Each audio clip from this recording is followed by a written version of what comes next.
আজ বানাবো চিংড়ি মাছ দিয়ে পুঁই শাকের চচ্চড়ি। চিংড়ি মাছ দিয়ে পুঁই শাকের চচ্চড়ির মধ্যে যা যা লাগবে এখানে আমি দেখিয়ে দিয়েছি, পরে আবারও বলে দেবো। প্রথমে এখানে কড়াইতে দিয়ে দিলাম সাদা তেল, তারপরে তেল গরম হয়ে আসলে এখানে চিংড়ি মাছগুলো নুন আর হলুদ দিয়ে ভালো করে ভেজে নিচ্ছি। চিংড়ি মাছগুলো ভাজা হয়ে গেলে কড়াইতে আরেকটু সাদা তেল দিয়ে দেবো শুকনো লঙ্কা, তেজপাতা আর 5 ফোড়ন।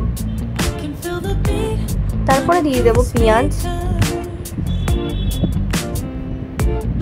এবারে একে একে দিয়ে দেবো আলু, কুমড়ো, বেগুন আর পুঁই শাকের ডাঁটা।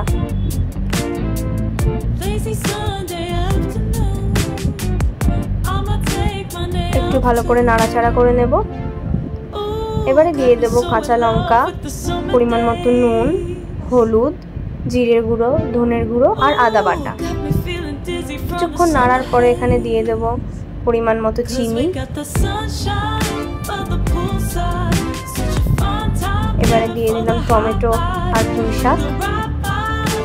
তারপরে দিয়ে দিলাম পরিমাণ মতো জল। তারপর একটু নেড়ে কিছুক্ষণের জন্য ঢাকা দিয়ে দেবো। ঢাকা খুলে ভাজা চিংড়ি মাছগুলো দিয়ে দিলেই রেডি চিংড়ি মাছ দিয়ে পুঁই শাকের চচ্চড়ি।